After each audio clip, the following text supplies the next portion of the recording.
Good evening to all. आज हम integration देखेंगे। इंटीग्रेशन के दो पार्ट आपके हैं, डेफिनेट इंटीग्रेशन और इनडेफिनेट इंटीग्रेशन। इन दोनों में ही का ही उपयोग इकोनॉमिक्स में किया जाता है और विशेषकर जो माइक्रो इकोनॉमिक्स है उसमें जब भी हम इंटीग्रेशन की बात करते हैं तो इंटीग्रेशन का अर्थ सिंपली ये लगा दें आप कि अगर कोई फंक्शन है उसका मैंने डिफरेंशिएशन निकाला और फिर उसका वापस हम इंटीग्रेशन कर लेंगे तो वही फंक्शन आ जाएगा। एक तो सबसे इंपॉर्टेंट चीज ये है, अगर आप में से किसी को डिफरेंशिएशन निकालना आता है तो वो आराम से इंटीग्रेशन निकालना सीख सकता है कि जिस फंक्शन का मैंने डिफरेंशिएशन किया वापस उसका इंटीग्रेशन वही आ जाएगा। जैसे कि कोई संख्या है, दो में से एक घटाया और वापस अगर एक जोड़ दिया जाए तो वैसे ही वापस दो आ जाता है।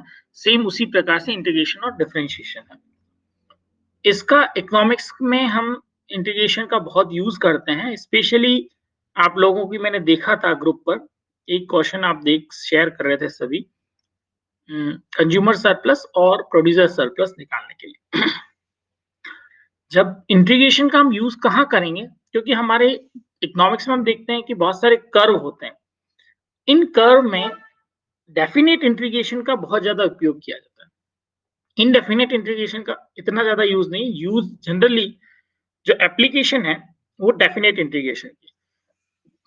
डेफिनेट इंटीग्रेशन हम उससे कहते हैं जिसकी कोई लिमिट होती है। तो आप ये ध्यान रखें जब भी आप कोई न्यूमेरिकल प्रॉब्लम सॉल्व करते हैं।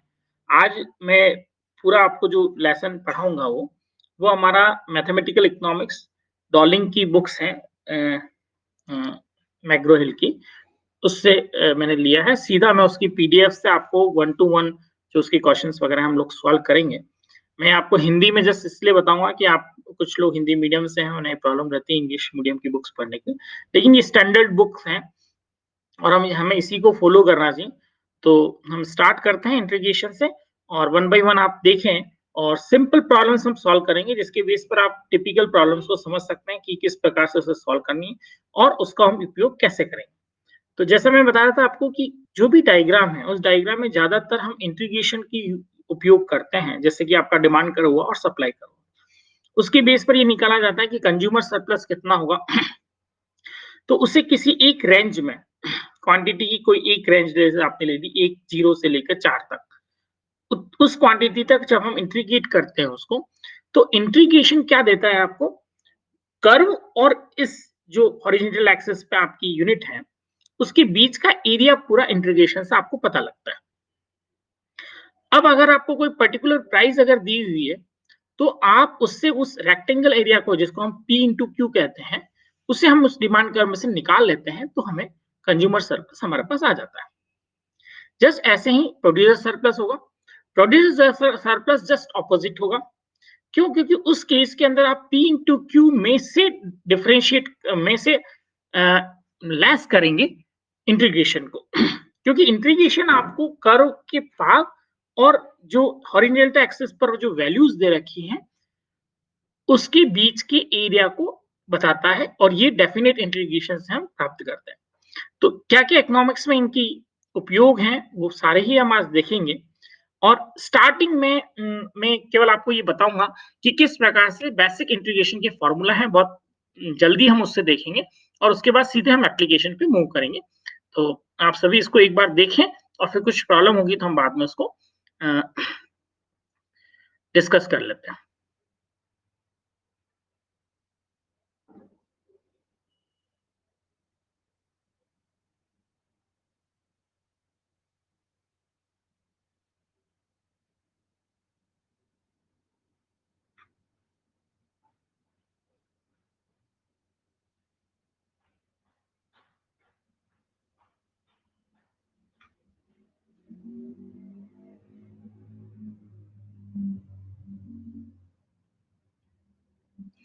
इसी बुक में से मैंने इसको लिया है। ये आपकी डॉलिंग की बुक है जिसको सीधा हम पे चैप्टर नंबर 14 पे पहुंच जाते हैं इसके। मैं इसको बड़ा कर देता हूँ थोड़ा आप लोगों के लिए।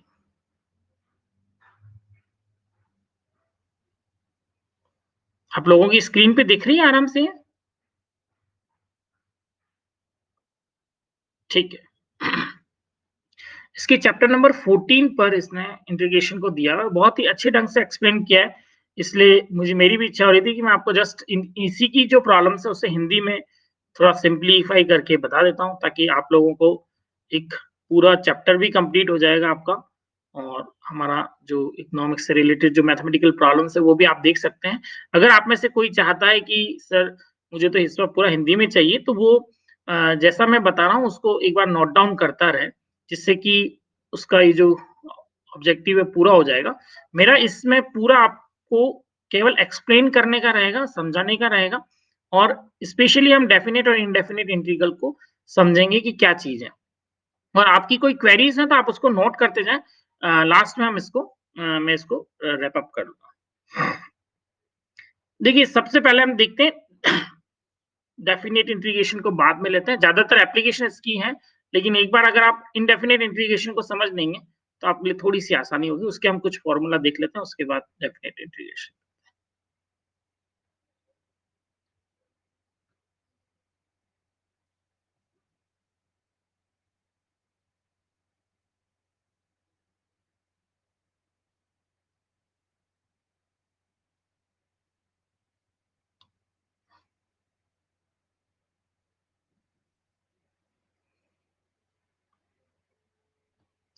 सबसे पहले तो ये आप देख लें, इसकी सिंपल डेफिनिशन है। कोई भी, जैसा मैंने बताया आपको, जस्ट एंटी डिफरेंशिएशन हम किसे कहते हैं? इंटीग्रेशन को। ये कोई फंक्शन है, फर्स्ट एग्जांपल को आप देखिए, fx dx, ये फॉर्म होती है, इस प्रकार से इंटीग्रेशन लिखा होता है। ये आपका इंटीग्रेशन का साइन है। ये बताता है कि हम इंटीग्रेट करते हैं, इंटीग्रेट यानी कि जोड़ना। सिंपल इसकी जो मीनिंग है वो ये है, इंटीग्रेट करना। और डेफिनिट इंटीग्रल में आपको क्या होता है, यहाँ पर लिमिट्स दी होती है 0 to 1, ठीक है, ये आपकी लिमिट्स होगी कि यहाँ से यहाँ तक आप इसको जोड़िए। तो ये इन हमारा जो अभी पढ़ रहे हैं वो इनडेफिनिट इंटीग्रल है of x with respect to x, x का x के साथ ही इनडेफिनिट इंटीग्रल। ये fx क्या है? हमारा कोई भी फंक्शन है, जैसे कि आपका कोई डिमांड कर्व हुआ, तो वो fx से रिप्रेजेंट किया जाएगा। fx मतलब डिमांड कर्व आपका जो भी है, उसको fx से हम रिप्रेजेंट करेंगे। वो कैसा होगा आपका? p is equal to x plus 1, ये आपका डिमांड फंक्शन हो गया सर, सॉरी x माइनस 1। तो जो भी डिमांड कर्व होगा वो ये नेगेटिव स्लोप का होगा, तो 1 माइनस x, ये आपका इस प्रकार से आपका डिमांड कर्व होगा, और 1 प्लस x हो तो सप्लाई कर्व हो जाएगा। तो ये आपका डिमांड कर्व या सप्लाई कर्व को रिप्रेजेंट करेगा, मतलब fx लिया गया, मतलब ये फंक्शन को बताएगा। और dx मतलब कि उसको, उसके छोटे-छोटे जो पार्ट हैं उनको हम जोड़ते जाएँगे, तो ये पूरा हमें इंटीग्रेट करेगा उसको। तो इसको इस फॉर्म में लिखा जाता है fx dx, और ये आपका fx के फॉर्म में आ जाता है प्लस c। यहाँ पर हमेशा एक c पार्ट हम कांस्टेंट जरूर लगाते हैं। वो इसलिए लगाते हैं क्योंकि अब अगर आपने इस फंक्शन का डिफरेंशिएशन करेंगे तो वापस यही फंक्शन आपके पास आ जाएगा। तो ये जस्ट एक दूसरे का आप मान सकते हैं कि रेसिप्रोकल है। ये आपका साइन इंटीग्रेशन का है, और इसमें हमेशा एक कांस्टेंट पार्ट जरूर आता है। अभी क्यों आता है वो भी आप इसमें जैसे-जैसे आप एग्जांपल सॉल्व करेंगे वैसे-वैसे आपको पता लग जाएगा। तो फर्स्ट आप जो रूल है उसका, वो फर्स्ट रूल देखिए। कोई भी अगर कांस्टेंट संख्या है, कभी भी कांस्टेंट संख्या का मतलब, अगर मैं ये कहता हूं कि इंटीग्रेशन dx, इंटीग्रेशन dx का मतलब केवल ये होगा कि x, और अगर इंटीग्रेशन k dx है तो इसका मतलब हो जाएगा kx। k कांस्टेंट है, और फिर हम प्लस c एक कांस्टेंट और लगा देंगे। तो कोई भी अगर वन कुछ नहीं भी लिखा है, केवल इंटीग्रेशन dx लिखा है, तो वो x प्लस c हो जाएगा। और इंटीग्रेशन k इंटू dx लिखा है जहां k कांस्टेंट है, तो उस केस में आपका kx प्लस c आपका इंटीग्रेशन होगा। ठीक है, अब यहाँ पे आप इसको समझ सकते हैं कि सर ये डिफरेंशिएशन इंटीग्रेशन का क्या आपस में लॉजिक है। तो वो आप यहाँ से देखिए, अब अगर मैं सपोज kx प्लस c का डिफरेंशिएशन करूं विथ रेस्पेक्ट टू x, तो मेरे पास क्या आएगा? k इंटू एक्स है, kx का डिफरेंशिएशन क्या होगा? केवल k, प्लस c का डिफरेंशिएशन क्या होगा? 0, कांस्टेंट है इसलिए। तो आपके पास क्या आएगा? इसका मतलब हमें वही फंक्शन मिल रहा है। तो जो किसी फंक्शन का इंटीग्रेशन करने पर जो रिजल्ट आता है, उस रिजल्ट का अगर आप डिफरेंशिएशन करेंगे तो आपके पास वही फंक्शन आएगा। तो अगर आपको इंटीग्रेशन आता है, अगर आपको डिफरेंशिएशन आता है, तो आप आसानी से किसी भी चीज का इंटीग्रेशन निकाल सकते हैं। अब अगर आप कॉपी पेन ले लें, तो आपको आसानी से कुछ चीजें आप खुद कैलकुलेट कर पाएंगे। जैसा मैंने अभी बताया इंटीग्रेशन dx, यानी कुछ भी नहीं लिखा हुआ है, मतलब कि यहाँ पर 1 लिखा है, 2 लिखा है, कुछ भी लिखा हो, तो इसका इंटीग्रेशन करेंगे तो वो x प्लस सी आएगा। क्यों? क्योंकि अगर आप वापस x प्लस सी का अगर नहीं में आता है आपको क्या डिफरेंशिएट, तो इस चीज का जो आपके पास रिजल्ट आ रहा है, 4 क्योंकि ऑप्शन आपको दिए हुए थे, जो भी इकोनॉमिक्स मैथमेटिक्स के स्टूडेंट नहीं है, अगर वो डिफरेंशिएशन भी समझ जाए तो इंटीग्रेशन कर सकते हैं। तो 4 ऑप्शन में से इस x प्लस सी का आप डिफरेंशिएशन करिए तो आपके पास 1 आ जाएगा। तो इसलिए आपका इसका आंसर होगा, इसका जो फंक्शन होगा वो क्या है, 1। इसी प्रकार सिंपली लीजिए, ज्यादातर हमारे पास इकोनॉमिक्स में पावर के आते हैं, क्योंकि हमारे जो फंक्शन है वो पावर फॉर्म में ही होते हैं, x square plus 1, x square minus 1, इस प्रकार के। तो यहां पर आपका आएगा integration x to the power n। जब इसका आप इंटीग्रेशन करेंगे तो सिंपल जो तरीका है वो ये है कि हम x to the power n plus 1 और नीचे इसके लिखेंगे डिनोमिनेटर में n प्लस 1 प्लस सी लगा देंगे। क्यों? क्योंकि अब आप इस फंक्शन का वापस अगर डिफरेंशिएशन करेंगे तो आपके पास x to the power n आ जाएगा। क्यों? आप जानते हैं x to the power n plus 1 का डिफरेंशिएशन करेंगे तो क्या आएगा, मैं आगे लिखूंगा n plus 1 plus sorry into x n plus 1 minus 1। तो x to the power n, n plus 1 से n प्लस 1 कैंसिल हो जाएगा, इसलिए x to the power n। ये इसका तरीका। अब यहां पर लेकिन एक कंडीशन आ जाएगी आपकी कि इस कंडीशन में n माइनस 1 नहीं हो सकता, क्योंकि अगर n माइनस 1 होता है तो ये इनफाइनाइट चला जाएगा। ठीक है, तो ये इसके अंदर थोड़ा सा आपको ध्यान रखना है। इसी प्रकार से हम आगे करते जाएंगे। एक सबसे जो इंटरेस्टिंग इसके अंदर आता है, क्योंकि अभी मैंने कहा कि आपको कि n बराबर माइनस 1 नहीं हो सकता। अगर मैं n बराबर माइनस 1 ले लेता हूं तो इस उस कंडीशन में ये आपका हो जाएगा x 1 अपॉन x dx। ठीक है, x x n की n का मतलब अगर माइनस 1 रख ले हम, तो इस ये जो मैंने नीचे रूल 4 बता रखा है उसका मतलब है x to the power minus 1, यानी कि 1 अपॉन x dx। अगर आपको 1 अपॉन x dx पूछा जाता है तो ये हमेशा ध्यान रखिए कि उसका जो इंटीग्रेशन है वो log x प्लस c होगा, जहां पर x is greater than 0, positive संख्या होनी चाहिए x। तो ये आपका 1 अपॉन x या फिर x to the power minus 1, ये इंटीग्रेशन आपको याद रखना पड़ेगा। क्यों? क्योंकि ये स्पेशल इंटीग्रेशन है जो कि log x होता है। ठीक है, अब ये भी आप इसलिए ध्यान रखते हैं कि जब भी आप log x का डिफरेंशिएशन करेंगे तो आपके पास क्या आएगा, इसका मतलब 1 अपॉन x। log x का डिफरेंशिएशन 1 अपॉन x होता है। तो दोनों ही चीजें आपको, अगर आप इंटीग्रेशन पढ़ रहे हैं तो आप डिफरेंशिएशन अपने आप साथ साथ में पढ़ सकते हैं। तो log x का डिफरेंशिएशन क्या हुआ आपका 1 अपॉन x, और 1 अपॉन x का इंटीग्रेशन क्या होगा आपका log x। नेक्स्ट देखिए आगे रूल नंबर, ये इसमें जो कंडीशन दे रखी है उसको आप ध्यान दीजिएगा, पॉजिटिव होना चाहिए x आपका। नेक्स्ट इज, अगर a to the power k x है, a हमारा कोई कांस्टेंट है, k भी अगेन कोई कांस्टेंट है, लेकिन उसकी पावर x है, k x है इंटू dx। यानी कि अगर देखिए 1 इंटू dx था तो हमने लिख लिया था x प्लस सी, लेकिन अगर a to the power k x है तो उसका इंटीग्रेशन कैसे होगा, a to the power k x रहेगा और इसमें k आगे आ जाएगा, और देखिए यहां पर ऊपर x आ रहा है इसलिए क्या होगा log a। तो k log a डिनोमिनेटर में रहेगा आपका, और a to the power k यहाँ रहेगा प्लस सी। अब वापस उसी रूल को लगाइए आप कि इस चीज का आप डिफरेंशिएशन करेंगे तो आपके पास क्या आता है, हम इसका जब डिफरेंशिएशन करते हैं तो हमारे पास आएगा k आगे आएगा, log a हो जाएगा आपका ये, तो k log a, k a to the power k x। तो ये आपका k log a से कैंसिल हो जाएगा। तो इस प्रकार से आप कह सकते हैं कि इसका जो इंटीग्रेशन है वो ये होगा आपका a k2। लेकिन हमारा इस प्रकार से इकोनॉमिक्स में इतना टिपिकल फंक्शन नहीं होता। जनरली आपके पास जो फंक्शन आता है बड़ा सिंपल सा होता है, या फिर e की जो फॉर्म में हो सकता है या फिर log की फॉर्म में हो सकता है। इसलिए आपको ये 2-3 जो इंपॉर्टेंट है वो आप ध्यान रखिएगा। Rule number 6, e to the power x, यानी अगर एक्सपोनेंशियल फंक्शन हो तो एक्सपोनेंशियल फंक्शन के केस में e to the power kx upon k आपका यहाँ पर हो जाएगा। ये सारे फॉर्मूले आपको एक बार ध्यान रखने पड़ेंगे। फिर अगर k fx इंटू dx हो तो उस केस में आपका k बाहर आ जाएगा, कॉमन आ जाएगा, fx dx ये आपका, इसको आप सिंप्लीफाई कर सकते हैं, वो वही है जो अपन ने पहले देखा था। सिंपल जो रूल नंबर 8 है वो बताता है दो चीजों का अगर सम है तो उस केस में उनका आपस में सम हो गया, इंटीग्रेशन करके सम कर देंगे, ठीक है। नेगेटिव फंक्शन का इंटीग्रेशन में केवल आगे माइनस साइन आ जाएगा, ठीक है।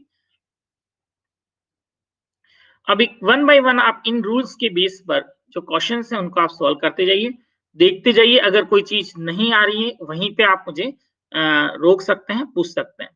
सिंपली 3 इंटू डी एक्स का 3x प्लस सी हो गया, x square into d x, इसका अगर इंटीग्रेशन करेंगे तो वही x to the plus one कर देंगे और नीचे 2 प्लस वन तो 1/3 x to power 3 plus C, ठीक है। कौन कौन से रूल से लिए जा रहे हैं क्वेश्चंस वो भी आगे लिख रखा है। सेम इसी प्रकार से x to the power 4 dx, इसको आप इंटीग्रेशन करेंगे तो x टू द पावर 5 हो जाएगा और नीचे 5 आ जाएगा, ठीक है। 5 से 5 कैंसिल हो जाएगा क्योंकि 5 ऑलरेडी बाहर यहाँ पे इसका मल्टीप्लायर था।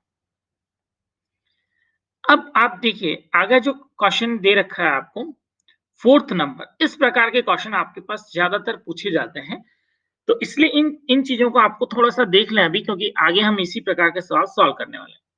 3 to x to the power cube minus x plus x dx, ठीक है। इसको आपको क्या करना है, वही जो मैंने रूल बताया था आपको, रूल 7, 8, 9, इनको यूज करते हुए आप इसको अलग अलग कर दीजिए और अलग अलग चीजों के डिफरेंशिएशन इंटीग्रेशन करते जाइए। तो यहाँ पे एक तो आपके पास इंटीग्रेशन आया x टू द पावर 3 का, दूसरा x dx का और तीसरा 1 इंटू dx का। तो 1 इंटू dx का तो x हो गया, x इंटू dx यानी कि x की पावर 1, इसका मतलब हो गया x 2/2 हो गया माइनस में, x3 का मतलब x4/4 हो गया नीचे और इसका मल्टीप्लाई बाय 3 और इसको सॉल्व कर दीजिए, प्लस सी हमेशा आप लगाइए। अगला ये जो 5th नंबर का क्वेश्चन है वो बहुत सिंपल सा है। यहाँ पे x टू द पावर -1 है तो हमेशा ध्यान रखिए 1/x dx का log x होता है, तो 3 log x प्लस c इसका आंसर हो जाएगा। ये जो अगला 6th क्वेश्चन है वो आपका a to the power kx था, उसको सॉल्व करने का तरीका वही आप ध्यान रखिएगा, वापस आगे जो a है वो आगे आ जाएगा और वो नीचे डिनोमिनेटर में चला जाएगा। तो 3 log 2 ये हम डिनोमिनेटर में करेंगे और ऊपर सेम जो फंक्शन है वो पूरा एज इट इज लिखेंगे, 2 to the power 3x divided by 3 log 2। Rule number 5 जो हमने देखा था उससे ये रिलेटेड है। ई फंक्शन का जो बताया था आपको एक्सपोनेंशियल में, जो उसका मल्टीप्लायर है x का -3 यहाँ पर है तो -3 नीचे आ जाएगा, बाकी आपका फंक्शन एज इट इज लिखा जाएगा।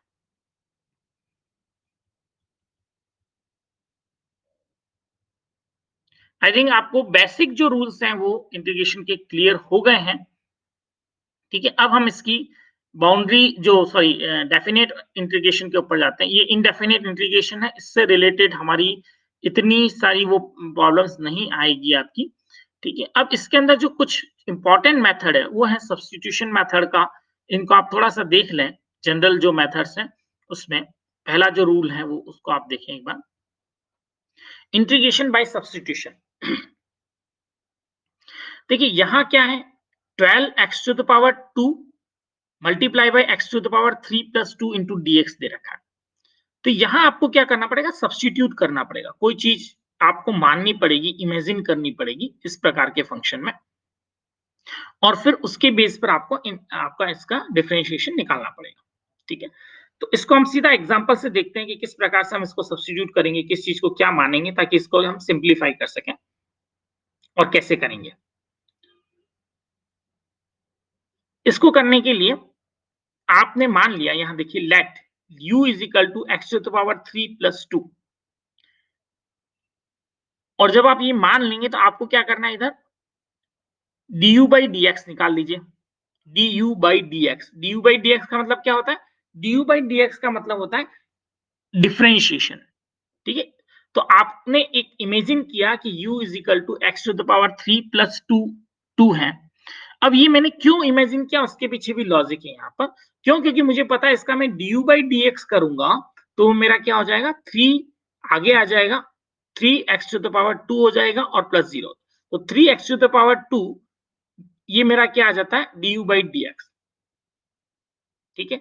और यहां पर ऑलरेडी मैं जानता हूं कि x to the power 2 into dx मुझे पता है, तो 3x to the power 2 dx, ये मैं क्या लिख लूंगा, इसको du लिख लूंगा, ठीक है। तो ये मैंने 3x to the power 2 into dx को du लिख लिया, ये मेरा u हो गया, x to the power 3 plus 2 u हो गया, और 4 आगे रह गया, 4 इंटू 3 को मैंने 3 को अलग कर दिया, 4 को अलग कर दिया मल्टीप्लाई करके। तो ये आपका इंटीग्रेशन बहुत से सिंप्लीफाई हो गया, और ये इंटीग्रेशन बन गया u du बन गया ऑटोमेटिकली, ठीक है। तो इस प्रकार से हम कोई भी अगर कॉम्प्लेक्स फंक्शन दे रखा है, तो इस कॉम्प्लेक्स फंक्शन को, टिपिकल फंक्शन को हम किस में कन्वर्ट कर देंगे, सिंप्लीफाई कर देंगे, और फिर हम इसका डिफरेंशिएशन निकाल लेंगे, इंटीग्रेशन कर देंगे, सॉरी। इस केस में जो इंटीग्रेशन होगा वो आपका क्या होगा, u to the power 2 divided by 2, 2 से 4 से 2 कैंसिल हो जाएगा, और तो 2u स्क्वायर प्लस c आपका इंटीग्रेशन होगा। अब आप क्या करिए, इसके अंदर सिंपली u की वैल्यू रख दीजिए, पुट अप कर दीजिए, और आपका आंसर आ जाएगा। ये आपने u की वैल्यू पुट अप की, और u की वैल्यू पुट करते ही आपका इसके अंदर आंसर आ गया। ठीक है, इस प्रकार से कोई टिपिकल क्वेश्चन है तो उसको भी हम सॉल्व कर सकते हैं। जनरली इकोनॉमिक्स की जो प्रॉब्लम्स आती है उसमें इतने टिपिकल क्वेश्चंस आपको नहीं पूछे जाते, इसलिए मैं यहीं से सीधा स्किप कर रहा हूं। केवल और केवल मैं एक मल्टीप्लिकेशन का जो आपका इंटीग्रेशन बाय पार्ट्स है, उसका आप रूल एक और समझ लीजिए कि उसमें क्या होता है, कैसे होता है। ये इंटीग्रेशन बाय पार्ट्स, अगर दो चीजें, दो फंक्शन आपस में मल्टीप्लाई किए हुए हैं, देखिए फंक्शन एक्स, एफ एक्स और एंड जी एक्स, इन दोनों को मल्टीप्लाई करके इनका डिफरेंशिएशन हमें पूछा गया, तो वो हम इस प्रकार से निकालते हैं। ये डिफरेंशिएशन का फॉर्मूला है। हम क्या करते हैं, अगर दो दो फंक्शन आपस में मल्टीप्लाई कर रहे हैं, तो पहले एक फंक्शन को रहने देते हैं, दूसरे का डिफरेंशिएशन करते हैं, प्लस साइन लगाते हैं, दूसरे को रहने देते हैं और पहले का डिफरेंशिएशन करते हैं, और इस प्रकार से हमारे पास टोटल का डिफरेंशिएशन आ जाता है। इसी लॉजिक को यूज करते हुए हम इंटीग्रेशन भी कर सकते हैं इनके। अब इसके बेस पर जो आपका इंटीग्रेशन का फॉर्मूला हमारा बनता है, वो आपका ये बनता है, इसको आप देखिए, first integral on the right hand side ये पुट अप करते हैं हम, तो ये हमारे पास इक्वेशन आ जाती है। तो इसी फॉर्मूले को हम यूज करेंगे, और इस एक एक क्वेश्चन का आप सॉल्व करिए, दो चीजें हैं उनका हमें डिफरेंशिएशन निकालना है, तो हम किस प्रकार से निकाल सकते हैं। पर जनरली हमारे पास इतनी टिपिकल प्रॉब्लम्स नहीं आती, अगर आती हैं तो आप उसको इस प्रकार से इसके अंदर सॉल्व कर सकते हैं। एक्सपोनेंशियल की भी आ सकती हैं, लेकिन हम सीधे, अब मैं स्किप कर रहा हूं आपको कि हमें जो कंज्यूमर सरप्लस या प्रोड्यूसर सरप्लस निकालना है वो कैसे निकालना है, उसके ऊपर आप आ जाइए 14 15 टेबल पे, जिससे हम कहते हैं डेफिनेट इंटीग्रेशन।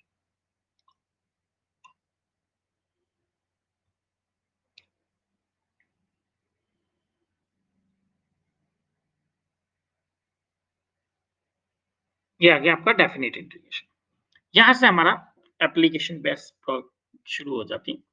ये दो फंक्शन आपको दे रखे हैं, y is a function of fx and y is a function of fx, ठीक है। अब यहां पर आप ये ध्यान रखें कि x जो आपका है वो x एक्सिस पे दिखा रहा है, इसकी दो वैल्यूज दी हुई है a और b, और y आपका y एक्सिस पर है, और ये आपका एक फंक्शन है, ठीक है। तो आप इंटीग्रेट करने का मतलब क्या है कि हम छोटे छोटे छोटे छोटे भागों में इसको जोड़ते जा रहे हैं, और ये हमारी लिमिट से a से b तक जोड़ना है, ठीक है। तो ए से बी तक जोड़ने के लिए आप पहले क्या करेंगे, छोटे छोटे छोटे छोटे भागों में जोड़ते जा रहे हैं इसको। तो कुल मिला के हम ये कह सकते हैं, जब हम इंटीग्रेट कर रहे हैं तो इसका मतलब हम, ये हमारे पास जो रिजल्ट आ रहा है वो क्या है, इंटीग्रेशन के बाद वो इस कर्व के नीचे का वो पार्ट जो हमने यहां से यहां तक, ये लिमिट है हमारी, ए से लेकर बी तक हमने इसको इंटीग्रेट किया, तो ये एरिया हमारे पास आ जाता है। तो इंटीग्रेशन से हमें कर्व के नीचे का एरिया आ जाएगा, अगर आपके पास डेफिनेट इंटीग्रेशन है और उसकी डेफिनेट लिमिट्स दे रखी कि कहां से कहां तक आप उसको फंक्शन को जोड़ रहे हैं। तो डेफिनेट इंटीग्रेशन की जो तरीका है वो यह है, सिंपली सम कर रहे हैं आप, अगर ए से बी तक आप फंक्शन को इंटीग्रेट कर रहे हैं, इसका मतलब है कि n आपकी इनफाइनाइट लिमिट है और आप सम कर रहे हैं n i is equal to 1 से लेकर n तक एफ एक्स डेल्टा एक्स, ये आपका, इसमें b अपर लिमिट है और a आपकी लोअर लिमिट है, ठीक है। तो इस, यही एप्लीकेशन हमारे पास जब सबसे ज्यादा जो इकोनॉमिक्स में पूछी जाती है, जो कि आपकी दो तीन चीजों में काम आएगी, इसमें स्पेशली कंज्यूमर सरप्लस और प्रोड्यूसर सरप्लस की है, तो उसे आप थोड़ा सा उस प्रॉब्लम्स को देखिए। सबसे पहले हम एक सिंपल प्रॉब्लम इसमें सॉल्व कर देते हैं, उसके बाद आप हम आगे चलेंगे।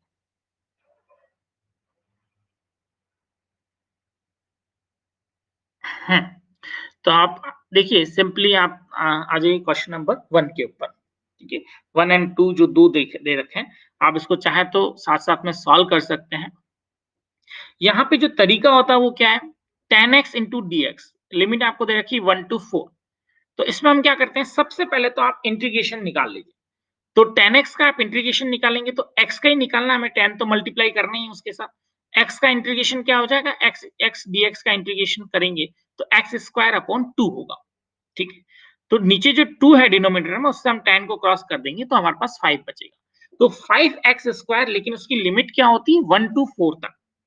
अब जब भी लिमिट 1 to 4 है, तो पहले हम क्या करते हैं, अपर लिमिट को रखते हैं, फिर लोअर लिमिट को रखते हैं और इन दोनों को घटा देते हैं। तो पहले मैं इसमें अपर लिमिट को पुट करूंगा। अपर लिमिट को कहां पुट करेंगे? जो x है वहां पर अपर लिमिट को आप रखेंगे। तो x हमारा x की जगह मैंने 4 रख लिया, तो 5 4 स्क्वायर माइनस 5 1 स्क्वायर।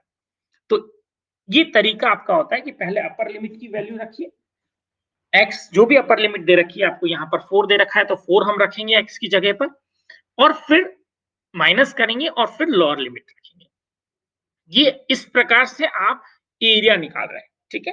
तो आपने क्या किया, पहले 4 तक का एरिया जोड़ दिया, ठीक है? अब उसमें 1 तक का एरिया माइनस कर दिया, तो आपके पास 1 से 4 तक का एरिया आ गया। ये इसका मीनिंग होता है।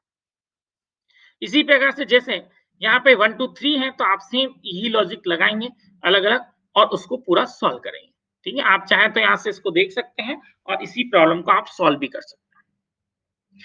नीचे एक सिंपल और प्रॉब्लम दे रखी है आपको कि 0 से आपको इंटीग्रेट करना है 20 तक।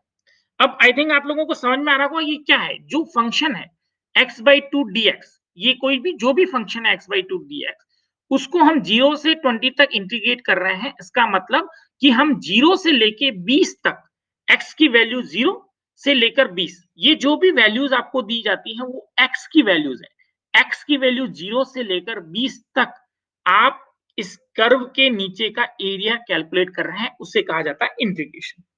तो x इंटू डी एक्स क्या हो जाएगा? X square upon 2। 2 से 2 का मतलब ये नीचे 1/2 ऑलरेडी था, तो ये 1/4 हो जाएगा। तो 1/4 एक्स स्क्वायर। तो पहले आप 20 की वैल्यू रखेंगे, 1/4 20 स्क्वायर माइनस 1/4 0 स्क्वायर, तो ये आपका एरिया आ जाएगा 100। इसका मतलब हम ये कहेंगे कि अगर कोई फंक्शन है x/2, अगर कोई फंक्शन हमें दिया हुआ है, तो उसकी 0 से लेकर 20 तक उसका टोटल एरिया कितना आएगा? 100 आएगा। इसे आप नीचे इस फिगर से चेक भी कर सकते हैं। ये x/2 x हमारा फंक्शन है, इसमें 0 से लेकर 20 तक का अगर मैं आपको एरिया निकालने कहूं, तो आप में से कोई भी निकाल सकता है। आप निकाल सकते हैं ना इसका एरिया? इसका एरिया कैसे निकलेगा? त्रिभुज के एरिया से। त्रिभुज का एरिया ध्यान है किसी को? आप सुन रहे हैं सभी? हाँ, तो 1/2 आधा इंटू आधा कितना होगा? 20 हो गया आपका। ऊंचाई कितनी है इसमें? 10। ठीक है, तो इस प्रकार से आपका एरिया 100। क्लियर हो गया आपको? यही यही रहता है इंटीग्रेशन। तो ये हमें डेफिनेट इंटीग्रेशन का उपयोग ये है, इस प्रकार से हम इंटीग्रेशन को, ये चीज इसका मतलब ये है इंटीग्रेशन का कि जो भी लिमिट है x की, अगर फंक्शन x है 1/2 x या x/2 हमारा फंक्शन था, x/2 हमारा फंक्शन है, उसमें 0 से 20 का मतलब है कि इस 0 से लेकर 20 तक का एरिया हम निकाल रहे हैं। ठीक है, यहाँ पे आपने प्रूव भी कर लिया कि ये एरिया उतना ही है जितना त्रिभुज का एरिया। क्यों? क्योंकि ये जो x/2 फंक्शन है वो क्या है? त्रिभुज। ये त्रिभुज बनाता है। ठीक है? देखिए जहां भी आप ये समझिए थोड़ा सा, एक तो होता है लीनियर फंक्शन। अगर x की फॉर्म में कहीं भी कोई फंक्शन आएगा, x+2 x/2, ठीक है, x-1, ये फंक्शन हमेशा लीनियर होते हैं, यानी कि उनका जो शेप बनेगा वो कैसा होगा? आपका एक रेखा के रूप में होगा, खड़ी हुई ढाल, नेगेटिव ढाल वाली, पॉजिटिव ढाल वाली, कैसी भी। लेकिन अगर मैं इसी फंक्शन को x² 2 कर देता हूं, तो ये आपका कर्व फॉर्म में बन जाएगा। ये क्वाड्रेटिक इक्वेशन हो जाती है। एक तो होती है लीनियर इक्वेशन, एक होती है क्वाड्रेटिक इक्वेशन। क्वाड्रेटिक इक्वेशन यानी इसी फंक्शन को आप में से जो भी चाहे बनाइए अलग अलग वैल्यूज लेकर। मैंने ये x/2 लिया इसलिए लीनियर आएगा। अगर मैं इसको x²/2 कर देता हूं या x² ही कर देता हूं केवल, तो मेरा जो कर्व बनेगा वो कैसा बनेगा, कर्व शेप में बनेगा, क्योंकि वो क्वाड्रेटिक हो जाएगी इक्वेशन। सो x² + 2, x² - 1, x²/2 ये सारे फंक्शन आपके कैसे होंगे, क्वाड्रेटिक होंगे। चलिए आगे बढ़ते हैं। अब हम आते हैं इसकी प्रॉपर्टीज के ऊपर कि डेफिनेट इंटीग्रेशन की क्या क्या प्रॉपर्टीज है। ये प्रॉपर्टीज आप बहुत ही इंपॉर्टेंट है, क्यों, क्योंकि डेफिनेट इंटीग्रेशन का ही हम सबसे ज्यादा उपयोग इकोनॉमिक्स में करते हैं। पहली प्रॉपर्टी है वो बहुत ही इंपॉर्टेंट है कि अगर आप लिमिट ए से बी लें और लिमिट बी से ए कर दें तो उसमें क्या अंतर हो जाता है। पहला सबसे इंपॉर्टेंट आपकी प्रॉपर्टी ये जो है 3-4 इसमें आइडेंटिफाई कर रखी है, उन्हें आप वन बाय वन देखिएगा कि अगर आप लिमिट, देखिए क्या हो रहा है, लिमिट ए से बी तक था तो मैं क्या करूंगा, पहले बी रखूंगा, माइनस करूंगा, फिर ए की वैल्यू रखूंगा। अब इसी लिमिट को मैं चेंज करके क्या कर देता हूं, बी से ए कर देता हूं, तो क्या हो गया, माइनस साइन को मेरे को बाहर निकालना पड़ेगा, कॉमन करना पड़ेगा। इस कारण से जब आप लिमिट ए टू बी को बी टू ए में कन्वर्ट करते हैं तो फंक्शन जो वैल्यू होगी वो क्या हो जाएगी, उसमें केवल साइन का चेंज हो जाएगा। प्लस साइन है तो माइनस साइन हो जाएगा, माइनस साइन है तो प्लस साइन। ठीक है, पहला आपका जो रूल है वो ये है प्रॉपर्टी। सेकेंड प्रॉपर्टी को आप देखिए कि if the upper limit of integration equals the lower limit of the integration, दोनों ही लिमिट क्या हो, सेम हो, 0 से 0, 1 से 1, है ना, उस केस के अंदर जब आप इंटीग्रेट करेंगे तो इंटीग्रेट कहां से कर रहे हैं, एक ही पॉइंट से एक ही पॉइंट तक कर रहे हैं, तो कोई एरिया आएगा बताइए, कोई एरिया नहीं आएगा। इस कारण से हम कहेंगे कि अगर अगर फंक्शन को हम इंटीग्रेट कर रहे हैं और उसकी लोअर लिमिट और अपर लिमिट दोनों सेम है तो उस कंडीशन में डेफिनेट इंटीग्रल का जो हमारा वैल्यू होगी, आंसर होगा, वो क्या होगा, 0 होगा। थर्ड के ऊपर आप जाइए, ये भी बहुत इंपॉर्टेंट रूल है। ये कहता है कि हम एक ए से सी तक का एरिया निकालना चाहते हैं। अब ए से सी तक जाने के बीच में बी और आता है, ठीक है, तो आपका इसका मतलब ये हुआ कि ए से बी तक का एरिया निकाल लीजिए और बी से सी तक का एरिया निकाल दीजिए, उन दोनों एरिया को जोड़ दीजिए तो वो ए से सी तक का एरिया होगा। ये आपका रूल नंबर 3 है या प्रॉपर्टी नंबर 3। ठीक है, ये ऐसा ही हुआ जैसे अभी ऊपर आप 0 से 20 निकाल रहे थे। ठीक है, अगर आप में से कोई उसमें 0 से 10 तक निकाले और फिर 10 से 20 तक निकाले और इन दोनों को आपस में जोड़ दे तो कितना होगा, 0 से 20 होगा। ठीक है, ये रूल नंबर 3 आपका। रूल नंबर 4 पे आते हैं हम। रूल नंबर 4 ये कहता है कि अगर दो मैं इंटीग्रेशन को जोड़ रहा हूं या घटा रहा हूं तो एज इट इज उन दोनों को आपस में जोड़ दीजिए या घटा दीजिए, उनका जो रिजल्ट है वो सेम रहता है। रूल नंबर 5 पे आते हैं, अगर कोई कांस्टेंट मेरे साथ इंटीग्रेशन में है तो उस कांस्टेंट को मैं बाहर रख सकता हूं और definite integration a to b, limit a to b में उस फंक्शन की निकाल सकता हूं, वैल्यू में कोई अंतर नहीं आएगा। अब इसकी बेस पर जो कुछ क्वेश्चंस हैं उसको आप देख सकते हैं, सॉल्व कर सकते हैं। आप वन बाय वन करते जाइए, किसी को कोई दिक्कत हो तो मुझे यही हाथों हाथ पूछ लें।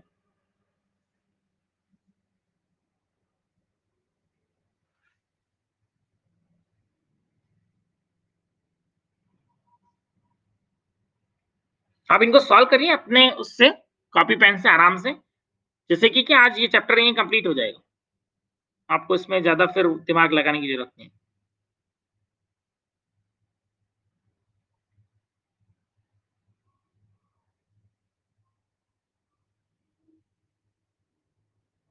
फर्स्ट क्वेश्चन सॉल्व हो गया सभी का।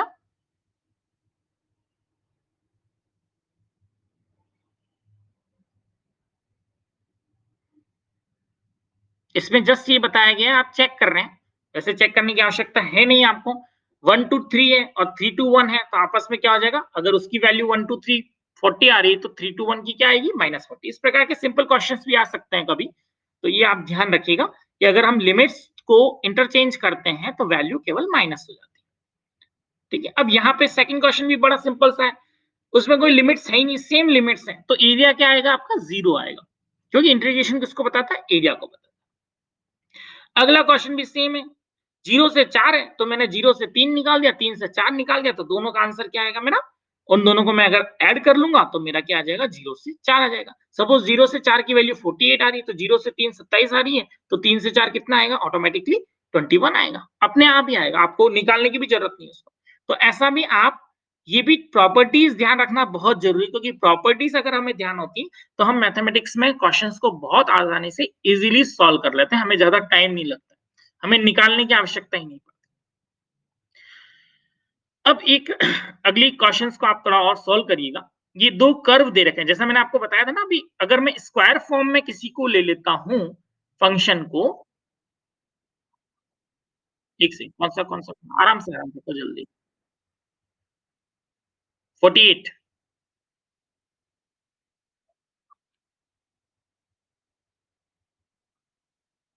हुँ, हुँ। बताओ? देखिए, इसमें क्या किया है देखिए, 2x क्यूब है, x क्यूब का मतलब क्या होगा आपका? x4 upon 4 1/2। ठीक है, अब 3 की वैल्यू रखी है अपने, 3 टू द पावर 4 कितना होगा?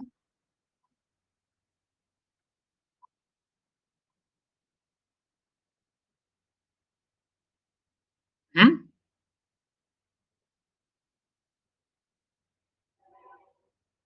1/2। नहीं, 81 फिर 4 टाइम्स है ना? हाँ, तो कोई गलत तो नहीं कर दिया इसमें? हाँ, लेस तो इसमें 1/2 है ना? ये इसने शायद गलत निकाला दूसरा। ये यहाँ पे इसने, हाँ, तो आप निकाल लें इसकी वैल्यू कितनी होगी? आपने कितना?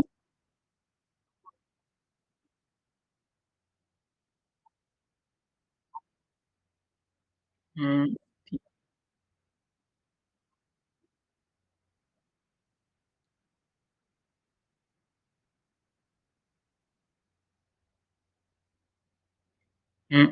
81 डिवाइड बाय 2 है ना?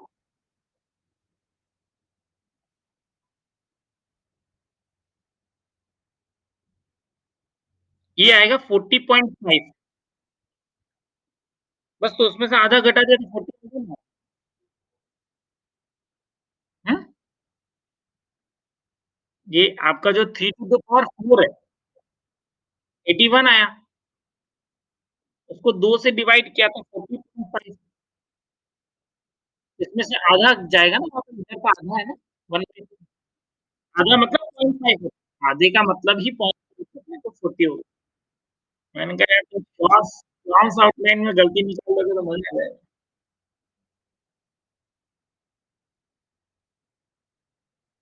नहीं, नहीं, अरे मेरे भाई 40.5 में से वापस आधा जाएगा ना, आधा जा रहा है ना, संख्या दिखता है ये, हो गया? हाँ, चलिए, चलिए ठीक, कोई बात नहीं, कन्फ्यूज़न नहीं होना चाहिए कभी भी। चलिए, ये प्रॉपर्टीज़ आपको ध्यान रखनी है, आपको जो अभी सॉल्व आप कर रहे हैं अच्छी बात है। प्रॉपर्टीज़ को आप थोड़ा-सा ध्यान रखें, ठीक है। हाँ, अब ये मैंने जैसे आपको माइक बंद कर दो हितेश। हुँ। देखिए, जैसा मैंने आपको बताया था अभी कि अगर हम इसको इक्वेशन को स्क्वायर की फॉर्म में लिखते हैं, अगर सिंपली आपने लीनियर देखी, तो ये कर्व फॉर्म में हमारे पास जो आपकी शेप है वो बन जाते हैं। तो ये क जो आपका डायग्राम बन रहा है वो कर्व फॉर्म में बन रहा है।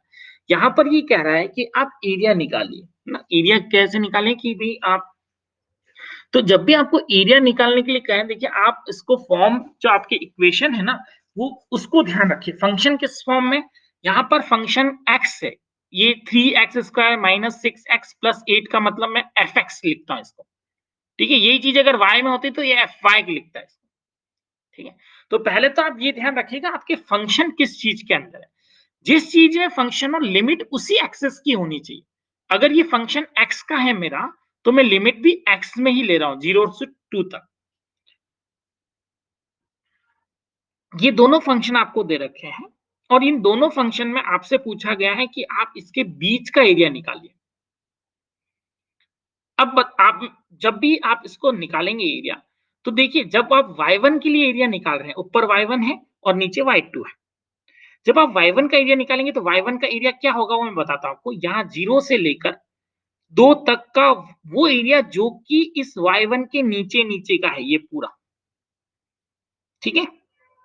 और जब आप y2 का एरिया निकालेंगे तो वो आपको क्या बताएगा? 0 से लेके 2 तक का वो एरिया जो इसके नीचे-नीचे तक का है। तो आप क्या करेंगे, इसका एरिया निकाल के y1 का एरिया निकाल लेंगे पूरा और उसमें से y2 का एरिया को लेस कर देंगे। यानी कि इंटीग्रेशन y1 फंक्शन का निकालेंगे और उसमें से y2 के फंक्शन का इंटीग्रेशन लेस कर देंगे, तो आपको इन दोनों के बीच का एरिया मिल जाएगा। ठीक है? अब सिंपल फंक्शन है, आप निकालिए इसको आराम से और इसको चेक करिए, लिमिट 0 से 2 है x की। ये देखिए फार्मूला इसने क्या लगाया, y1 का एरिया मैंने निकाला और y2 का एरिया निकाल के, यानी कि इंटीग्रेट करना, एरिया निकालने का मतलब इंटीग्रेट करना और आपस में एक दूसरे को लेस कर दिया, माइनस कर दिया, तो हमारे पास इन दोनों के बीच का एरिया आ जाएगा। आप देख लीजिए इसको एक बार।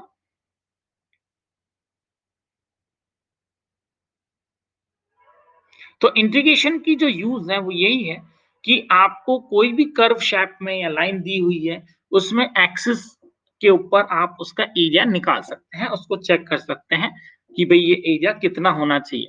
ठीक है, बीच का एरिया निकाल सकते हैं। तो फिर इकोनॉमिक्स में हम देखते हैं कि हमारे पास इस प्रकार का जो एरिया निकालने का जो वर्क होता है, वो ज्यादातर हम लोग कंज्यूमर सरप्लस या प्रोड्यूसर सरप्लस के केस में निकालते हैं। तो उसको अब हम देखेंगे आगे कि किस प्रकार से इसके अंदर आता है। इससे पहले एक बार आप देख लें कि एक इम्प्रॉपर इंटीग्रल क्या होता है।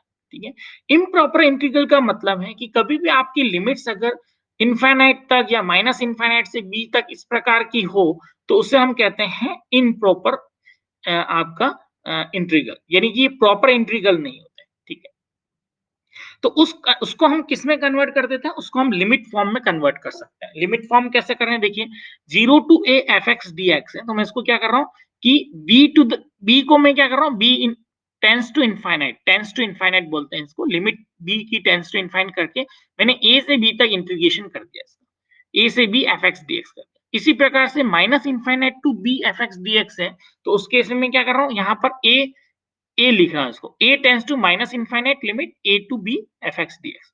ये ये भी जनरली क्या इकोनॉमिक्स में इसलिए आते हैं, कई बार आ जाता है इसका, क्यों? क्योंकि इस प्रकार के कर्व भी हम देखते हैं, जैसे कि आपने रेक्टेंगुलर हाइपरबोला वगैरह देखा होगा, उसके अंदर कोई आ गया आपको कि भाई एबीसी के नीचे का एरिया निकालिए आप इसका, एएफसी के नीचे का एरिया निकालिए, तो उस कंडीशन में आपको यहाँ पे ये जो इम्प्रॉपर इंटीग्रल है उसको करना पड़ता है।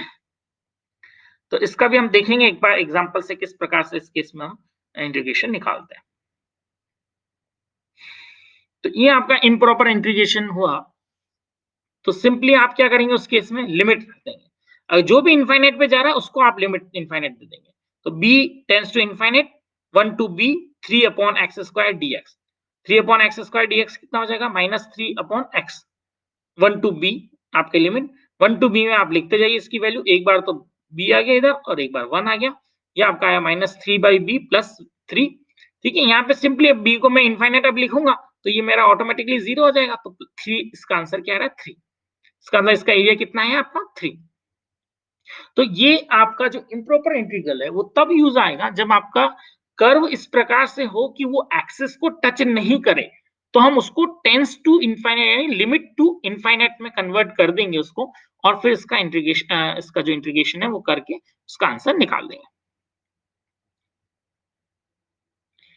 अब इसी लिमिट में कई बार क्या होता है कि दो हमें इंटीग्रेशन दिए होते हैं और उसका हमें आंसर निकालना होता है, तो उसमें एक एल हॉस्पिटल रूल काम आता है। बहुत ही सिंपल ये एल हॉस्पिटल रूल है। ये एल हॉस्पिटल रूल क्या कहता है वो आप बहुत आराम से देखिए इसको। एल हॉस्पिटल रूल ये कहता है कि लिमिट अगर x टेंड्स टू a है और ऊपर कोई g फंक्शन है, नीचे कोई h फंक्शन है, तो उसका जो आंसर होगा वो क्या होगा, limit x tends to a, g का ऊपर वाले का हम डिफरेंशिएशन कर देंगे और नीचे वाले का भी क्या कर देंगे, डिफरेंशिएशन। ये जैसे यहाँ पर दो चीजें दे रखी है आपको कि यहाँ पर अगर मैंने लिमिट x टेंड्स टू 4 कर दी, अब आप a को देखिए, आप में से सभी जने एक बार a को देखिए, a किस प्रकार का फंक्शन है, ऊपर क्या है आपका x माइनस 4 और नीचे क्या है 16 माइनस एक्स स्क्वायर। तो एल हॉस्पिटल रूल सबसे पहला तो आप ये ध्यान रखिए, एल हॉस्पिटल रूल यूज कहाँ होता है? ये तब यूज होता है जब आप लिमिट जब पुट कर रहे हैं और लिमिट पुट करने के बाद वैल्यू 0/0 या इनफाइनाइट बाय इनफाइनाइट की फॉर्म में अगर आ जाती है, तो आप एल हॉस्पिटल रूल यूज करके आंसर निकाल सकते हैं। कैसे निकालेंगे हम? यहाँ पे देखिए, मैं ए क्वेश्चन नंबर ए देखिए, क्वेश्चन नंबर ए में अगर मैं ऊपर एक्स में 4 पुट करता हूँ और नीचे एक्स में 4 पुट करता हूँ, तो दोनों में मेरा जो आंसर आएगा वो 0/0 आ रहा है। तो यानी कि इसका मतलब ये हुआ कि यहाँ पर मुझे आंसर जो निकालना है वो एल हॉस्पिटल रूल से निकलेगा। एल हॉस्पिटल रूल क्या कहता है? आप ऊपर वाले फंक्शन का अपने आप में अलग से डिफरेंशिएशन कर लीजिए, नीचे वाले का भी अलग से डिफरेंशिएशन कर लीजिए। जो ऊपर वाला है वो ऊपर रहेगा, नीचे वाला नीचे रहेगा। अब ऊपर वाला फंक्शन मेरा था x माइनस 4 जो न्यूमरेटर में है, तो उसका मैंने डिफरेंशिएशन किया तो केवल 1 आ जाएगा। डिफरेंशिएशन करना है, इंटीग्रेशन नहीं करना। नीचे वाला मेरा है 16 माइनस एक्स, इसका मैंने डिफरेंशिएशन किया तो माइनस 2x आ जाएगा।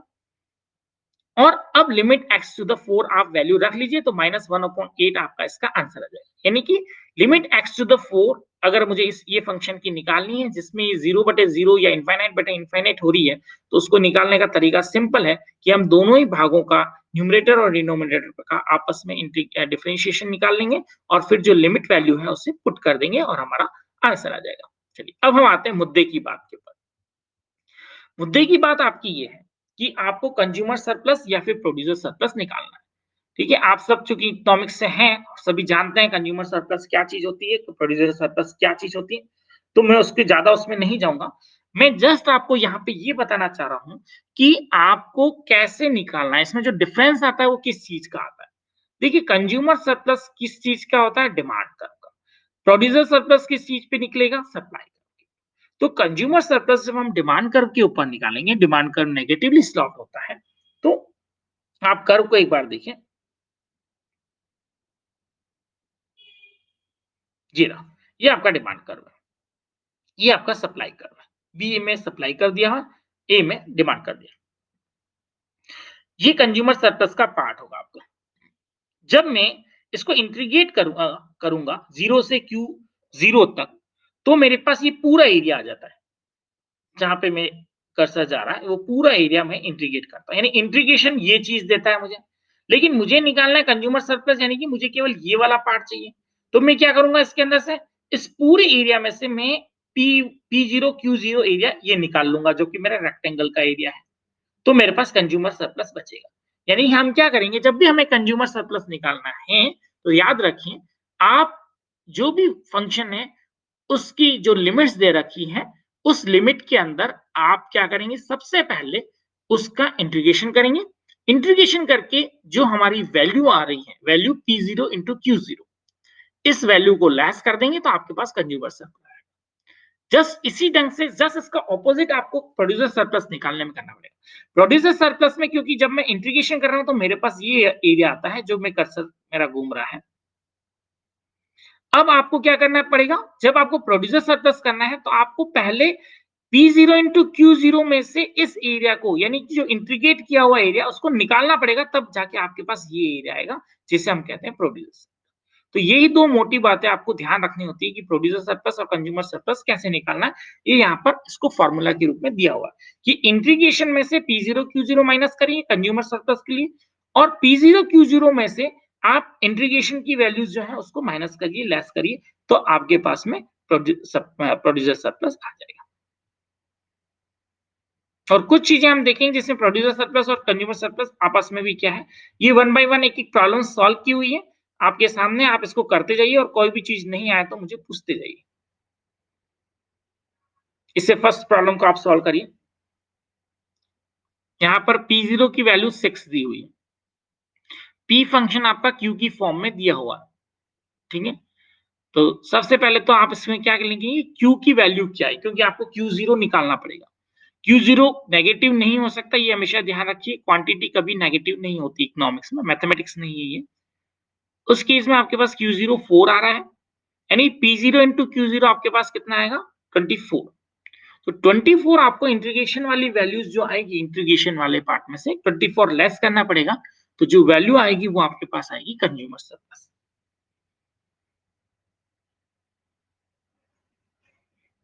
अगर आपको क्लियर हो तो आगे बढ़े।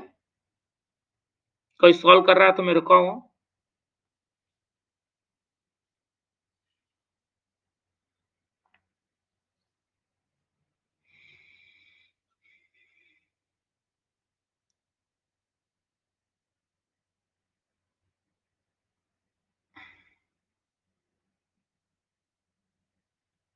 चलिए आगे बढ़ूँ?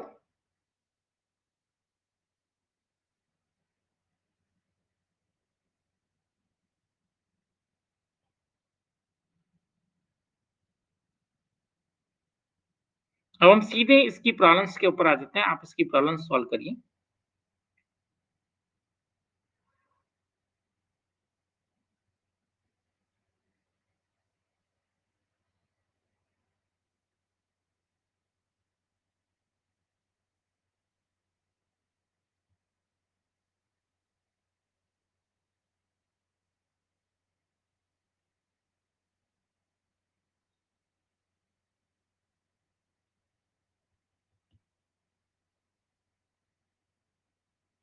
ये तो सिंपल प्रॉपर्टीज के ऊपर है, वो तो आपको आई गई है।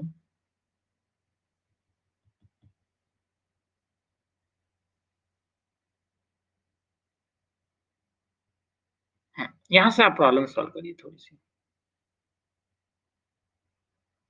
एरिया बिटवीन द कर्व, आपका फंक्शन है y1 is equal to 7 minus x and y2 is equal to 4x minus x square.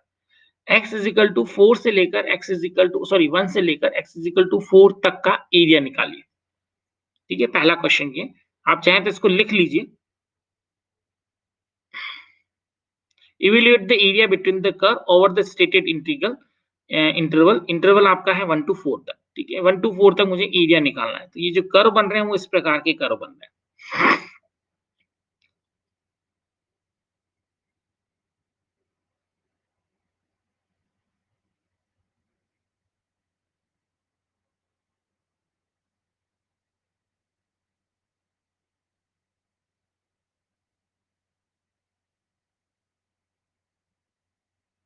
Simple form function है, उसका हम इंटीग्रेशन कर रहे हैं। ठीक है, इंटीग्रेशन करके आप क्या कर रहे हैं, 7 माइनस एक्स और 4x माइनस एक्स स्क्वायर, दो फंक्शन आपके पास आ गए। इनको आपस में इंटीग्रेशन करके दोनों ही फंक्शन का, और उसको हम क्या कर रहे हैं, लेस कर रहे हैं 1 टू 4 तक। जो एक फंक्शन का आप इंटीग्रेशन कर रहे हैं उसमें पूरा उसका एरिया आ रहा है। ठीक है, 7 माइनस एक्स कैसा फंक्शन, देखिए ये ऊपर y1, 7 माइनस एक्स कैसा होगा, आप में से कोई बता सकता है ना, लीनियर होगा। और माइनस एक्स से देखिए यहाँ पर ये माइनस एक्स क्या बताता है, इसका स्लोप नेगेटिव होगा। तो इसलिए देखिए ये घटता हुआ स्लोप आ रहा है इसका, इस प्रकार से। 4x माइनस एक्स स्क्वायर कैसा होगा, कर्व शेप में होगा। ठीक है, अब ये इसमें 4x माइनस एक्स का मतलब वापस क्या होगा, ये पहले बढ़ेगा और फिर ये घटेगा। ये इस प्रकार से अलग अलग फंक्शनल फॉर्म बनती है इसके अंदर। और आपको इसका 1 से लेकर 4 तक एरिया निकालना था, आप पहले इस वाले फंक्शन का पूरा एरिया निकाल रहे हैं, उसमें से इस वाले फंक्शन का ये एरिया निकाल रहे हैं, तो इसके बाद में जो बीच का एरिया वो आ जाएगा आपके पास।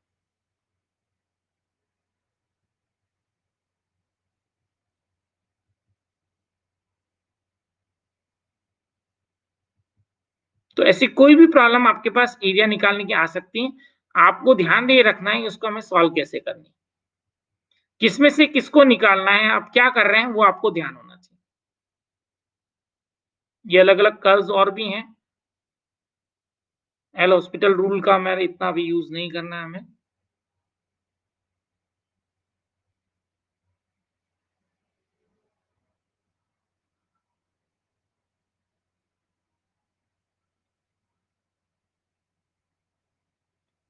अब हम इस पे आ जाते हैं। आप सुन रहे हैं ना सभी?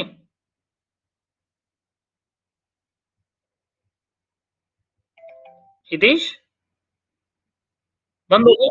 हाँ, चलिए, मुझे लगा बंद तो नहीं हो गया कहीं।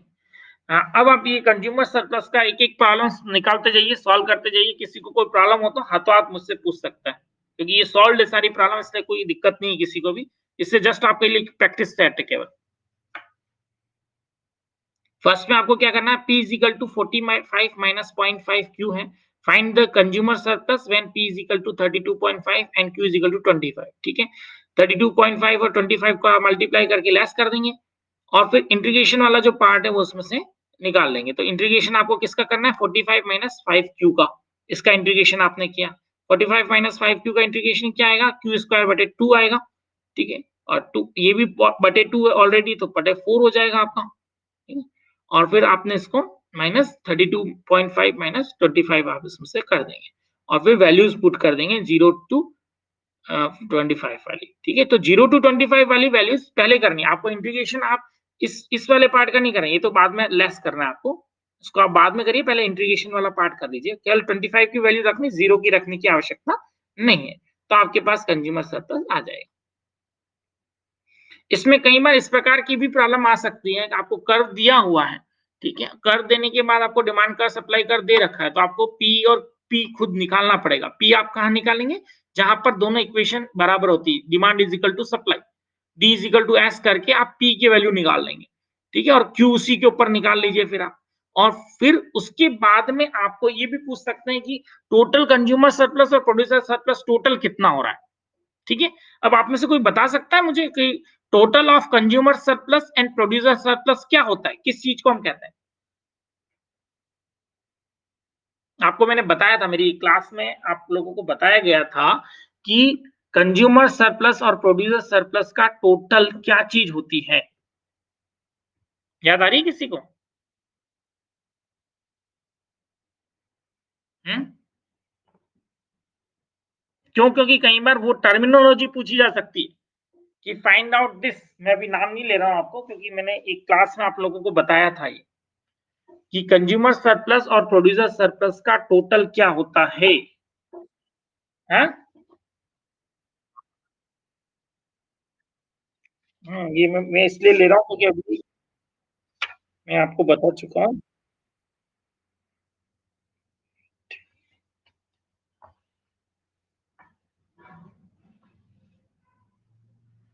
जोर डाले थोड़ा सा।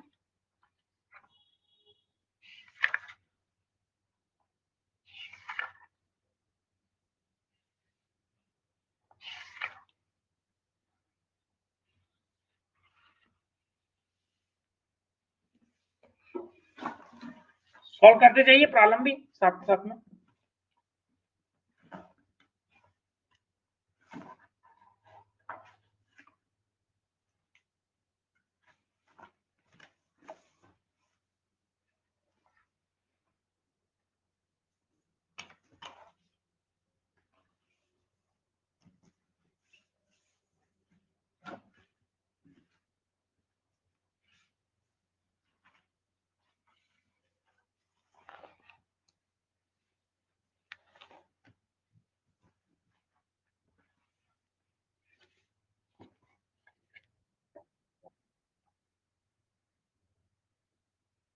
सॉल्व हो गए?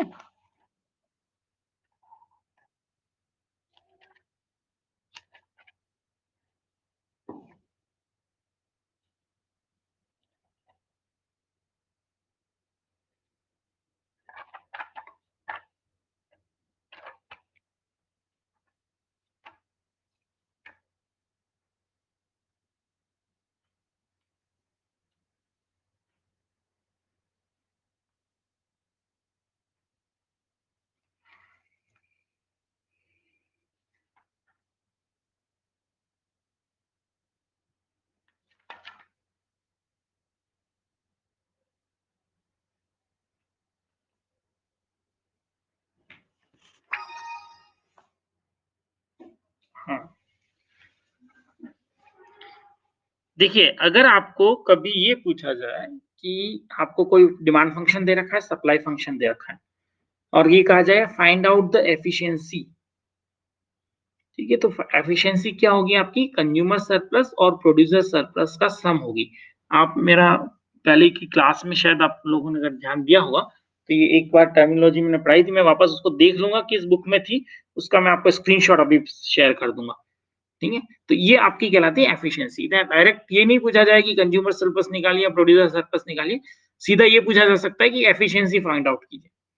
तो एफिशिएंसी कब होगी आपकी, जब प्रोड्यूसर सरप्लस और कंज्यूमर सरप्लस का टोटल कितना आ रहा है, वो आपकी एफिशिएंसी। चलिए, क्लियर यहां तक? ये देखिए 15.29 प्रॉब्लम क्या देखिए, एक डिमांड कर्व दे रखा है, एक सप्लाई कर्व दे रखा है, ठीक है। डिमांड कर्व और सप्लाई कर्व में से आप पहले क्या निकालेंगे, Q0 और P0 निकालेंगे, Q0 P0 निकालने का तरीका क्या है? मार्केट इक्विलिब्रियम पॉइंट निकालिए आप। मार्केट इक्विलिब्रियम पॉइंट आपका 2Q + 1 = 25 - Q²। वापस क्वाड्रेटिक इक्वेशन बन गई। क्वाड्रेटिक इक्वेशन को हमने सॉल्व की। ये वही ऊपर वाला जो एग्जांपल है वही है, सेम। ठीक है, Q इसमें -6 नहीं हो सकता, ये ध्यान रखिए। Q आपका 4 है, P आपका 9 हो गया। तो 36 तो आप इसमें से लेस करेंगे और वापस कंज्यूमर सरप्लस तक आपको निकालना है, तो कंज्यूमर सरप्लस के लिए इंटीग्रेशन करके और उसमें से 36 को लेस कर दीजिए।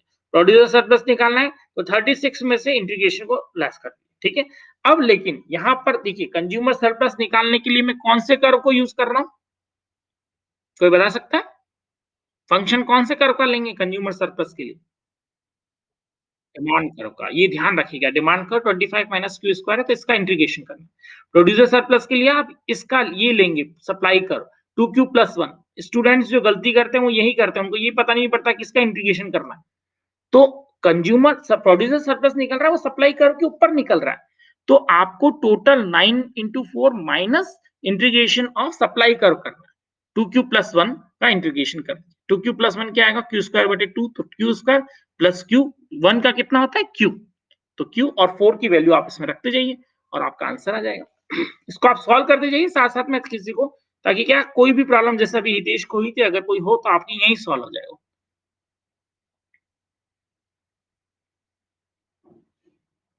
नेक्स्ट प्रॉब्लम पे जाते हैं हम। इसको सॉल्व करिए। डिमांड और वापस वही आपको सप्लाई कर्व दिए रखे हैं, थोड़े से अलग हो गए डिमांड सप्लाई का, थोड़ा सी कॉम्प्लिकेटेड प्रॉब्लम हो गई। उसको आप सॉल्व करिए और इसके बाद एक लास्ट प्रॉब्लम है, उसके बाद मैं इसको वाइंड अप करूंगा।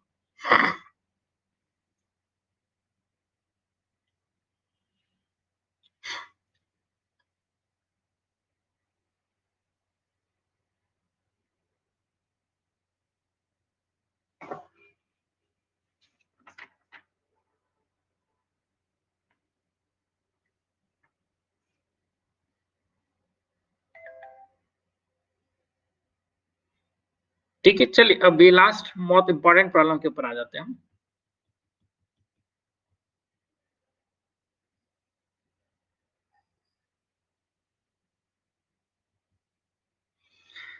ये प्रॉब्लम क्या कहती है? अंडर ए मोनोपोली, एक मोनोपोली बाजार जो आपका एकाधिकार दे रखा है, the quantity sold and market price are determined by the demand function. ठीक है, डिमांड फंक्शन से हमें पता पड़ता है बाजार कीमत क्या है और क्वांटिटी कितनी बेची जा रही है। If the demand function for the profit maximization monopolist is, demand function आपको दे रखा है P = 274 - Q²। ठीक है, अब ये आपका डिमांड फंक्शन है। जब भी डिमांड फंक्शन होगा हमेशा Q किस में होगा? नेगेटिव के अंदर होगा, क्योंकि डिमांड फंक्शन कैसा होता है? नेगेटिवली साइन होता है, नेगेटिवली स्लॉप्ड होता है। डिमांड फंक्शन आपको दे रखा है और यहां पर देखिए क्या दे रखा है? मार्जिनल कॉस्ट दे रखा है, MC दिया हुआ है, मार्जिनल कॉस्ट। तो find the consumer surplus. Marginal cost अगर आपको दे रखा है, डिमांड फंक्शन दे रखा है, तो डिमांड फंक्शन का मतलब क्या होता है? P है। इसको P को मैं Q से मल्टीप्लाई करूंगा तो क्या हो जाएगा? मेरा टोटल रेवेन्यू आ जाएगा। क्लियर?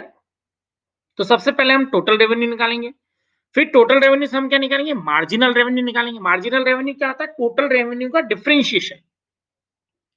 जो भी टोटल है उसका अगर हम डिफरेंशिएशन करते हैं तो हमेशा ध्यान रखिए मार्जिनल आ जाता है। अगर टोटल यूटिलिटी फंक्शन दे रखा है आपको तो उसका डिफरेंशिएशन करेंगे तो मार्जिनल यूटिलिटी आ जाएगी।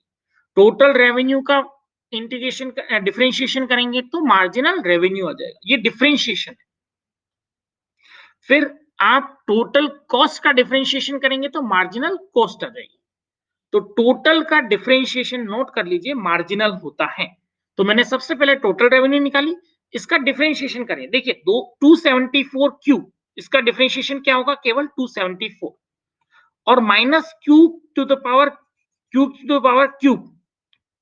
क्यू की पावर 3 है, तो ये 3 आगे आ जाएगा, ऊपर -1 हो जाता है। डिफरेंशिएशन कर रहे हैं, वापस नोट करिए, ये इंटीग्रेशन नहीं है।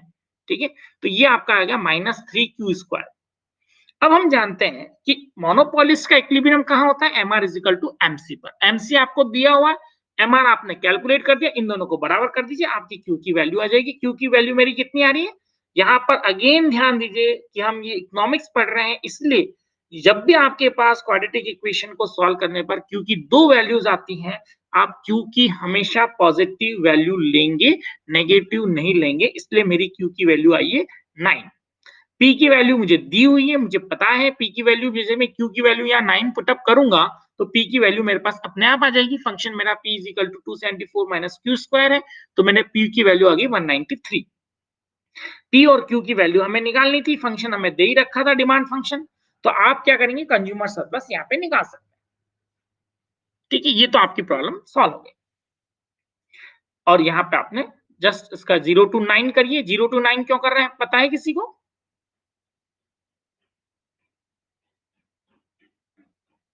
0 to 9 क्यों किया आपने? लिमिट 0 से 9 क्यों की? हम्म,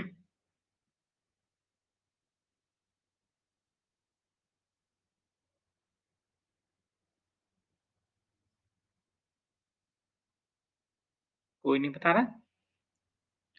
देखिए, आप जो भी इन सभी प्रॉब्लम्स हैं उनको देखिए, आप जब भी लिमिट यहाँ पर आपको खुद को रखनी पड़ रही है ना? लिमिट दी हुई नहीं है। वो जब पहले अपन जब सवाल सॉल्व कर रहे थे हम लोग, तब हमें लिमिट्स दी हुई थी। यहाँ पर जो हम लिमिट्स रख रहे हैं, वो हम कौन-सी रख रहे हैं? इक्विलिब्रियम प्राइस के ऊपर। आपका जो कंज्यूमर सरप्लस निकलता है या प्रोड्यूसर सरप्लस निकलता है, वो किसके ऊपर निकलेगा? इक्विलिब्रियम प्राइस के ऊपर। इक्विलिब्रियम प्राइस आपकी 193 है, इक्विलिब्रियम क्वांटिटी आपकी 9 है, तो और मुझे जब फंक्शन क्यू के रूप में दे रखा है, तो मैं वैल्यूज में इक्विलिब्रियम किस चीज का रखूंगा? आउटपुट का, क्योंकि फंक्शन किसका है? क्यू का है। तो इसलिए मेरा आउटपुट का मैं इंटीग्रेट कहां से कहां करूंगा? फंक्शन को, डिमांड फंक्शन को 0 से लेके 9 तक इंटीग्रेट करूंगा, क्योंकि वही आपका इक्विलिब्रियम आउटपुट लेवल है, Q0 जिसे मैं बोल रहा हूँ। ठीक है, इसलिए यहाँ पर 0 to 9 तक हम इंटीग्रेट कर रहे हैं इसको, फंक्शन को, और उसमें से मैं वो वाला पार्ट पूरा निकाल दूंगा जो एरिया है मेरा। तो वो निकालने के बाद मेरे पास जो बचता है, वो क्या बचेगा? आपका कंज्यूमर सरप्लस। ठीक है, अब आप में से किसी को कोई डेफिनेट इंटीग्रेशन या इससे रिलेटेड कोई प्रॉब्लम हो, कुछ चीज हो, तो आप मुझे शेयर कर सकते हैं ग्रुप के ऊपर, और मैं आपको उसका आंसर पुट अप कर दूंगा। आपकी वो जो पहले वाली प्रॉब्लम थी, वो सॉल्व हो गई सभी की, या कोई दिक्कत है उसमें? आप लोग क्योंकि प्रॉब्लम सॉल्व कर रहे थे, इसलिए मैंने इसको स्पेशली लिया है अभी आज।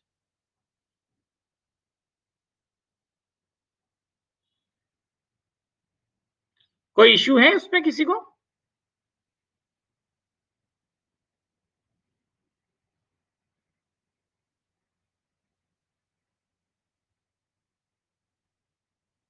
क्लियर है इंटीग्रेशन सभी को?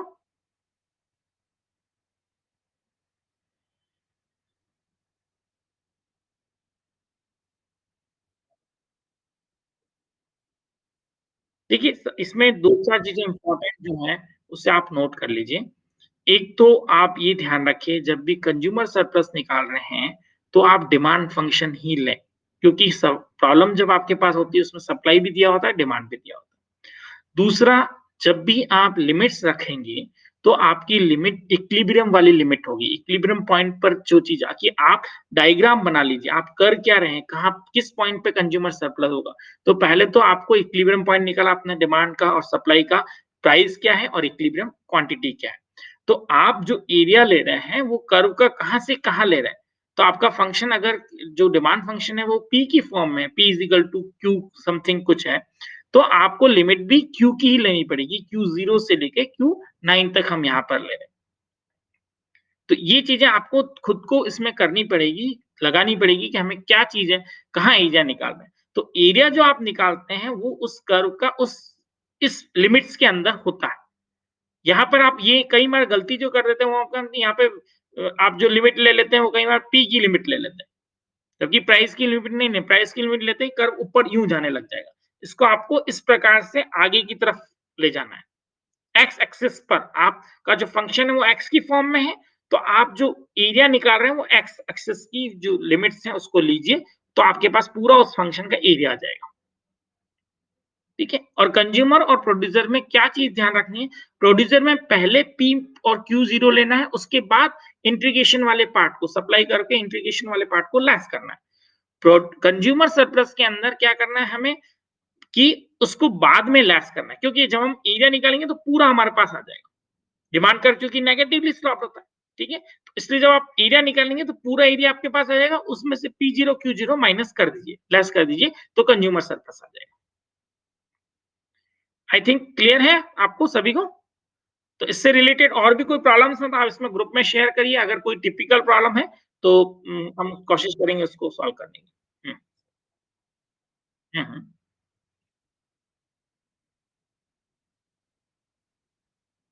हुँ, हुँ, हुँ,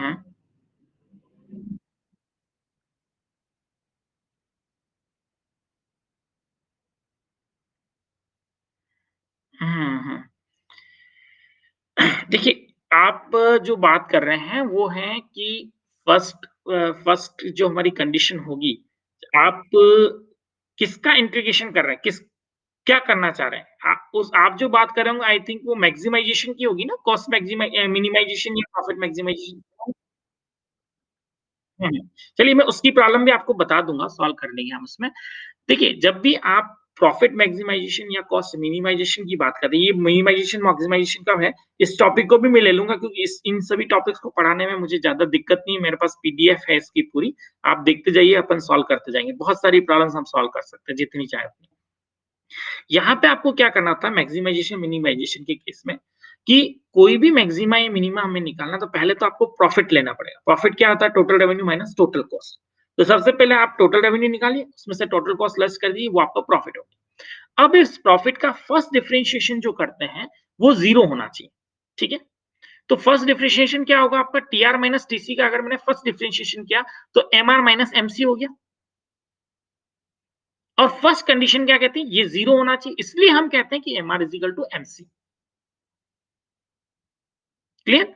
यहां तक हम केवल फर्स्ट डिफरेंशिएशन को ले रहे हैं। अब सेकंड डिफरेंशिएशन फॉर मैक्सिमा और फॉर मिनिमा अलग-अलग होता है। फॉर मैक्सिमा सेकंड डिफरेंशिएशन जो होता है, वो क्या कहलाता है? अगर आप पाई का ले रहे हैं, पाई जो आपका प्रॉफिट कहता है, total revenue minus total cost, तो वो D pi square upon D जो भी एक्स या क्यू स्क्वायर हो जाएगा आपको। ठीक है? D square pi upon D x या क्यू स्क्वायर। ये सेकंड डिफरेंशिएशन ऑफ पाई, पाई का मतलब प्रॉफिट। या फिर आप ये करिए या फिर आप ये करिए कि वापस आप एमआर और एमसी जो कि हमारा फर्स्ट डिफरेंशिएशन क्या आया था? फर्स्ट डिफरेंशिएशन था देखिए पहला फंक्शन तो आपका था पाई फंक्शन क्या था? TR minus TC. First differentiation क्या आया? MR minus MC. First differentiation की कंडीशन क्या होती है? फॉर मैक्सिमा या मिनिमा। फर्स्ट जो कंडीशन मैं बता रहा हूं, ये कंडीशन दोनों ही केसेस में कॉमन है। फर्स्ट कंडीशन फॉर मैक्सिमाइजेशन या और मिनिमाइजेशन इज सेम और वो क्या है कि फर्स्ट डिफरेंशिएशन हमारा जीरो होना चाहिए। तो उस कंडीशन में हमारी या तो मैक्सिमा की हम बात करें या मिनिमा की बात करें, दोनों ही कंडीशन में आपकी यहां पर प्रॉफिट क्या हो जाएगा? प्रॉफिट के केस में हम मैक्सिमा की बात करेंगे नो डाउट, तो M R is equal to MC. वो पॉइंट है जहां पर प्रॉफिट मैक्सिमाइजेशन। लेकिन अब ये मैक्सिमा है या नहीं है, इस चीज के लिए हमें ये देखना होता है कि इसका सेकंड डिफरेंशिएशन क्या आ रहा है। अगर सेकंड डिफरेंशिएशन नेगेटिव आ रहा है तो ये मैक्सिमा है, अगर सेकंड डिफरेंशिएशन पॉजिटिव आ रहा है तो ये मिनिमा है। क्लियर? तो आपको सेकंड डिफरेंशिएशन निकाल के आप ये देखते हैं कि ये मेरा पॉइंट मैक्सिमा का है या मिनिमा का। और ये पॉइंट्स किसके ऊपर निकाले जाते हैं? इक्विलिब्रियम पॉइंट के ऊपर। क्या स्थिति? तो अगर आप एमआर और एमसी का वापस डिफरेंशिएशन करेंगे तो वो आएगा D MR by D Q minus D MC by D Q. और अगर आप पाई के रूप में देखना चाहते हैं तो वो सेकंड डिफरेंशिएशन होगा D pi square upon D Q square. ठीक है? इसकी प्रॉब्लम्स भी हम सॉल्व करेंगे किसी भी दिन कभी भी क्योंकि ये बहुत ज़्यादा हमारे लिए टिपिकल नहीं है मैथमेटिक्स का पूरा पार्ट आपके लिए बहुत सिंपल्स और काम वाली जो प्रॉब्लम्स हैं वो सारी एक साथ कवर अप की हुई है इस बुक में। ठीक है? चलिए और किसी का कोई क्वेरी हो तो बताएँ?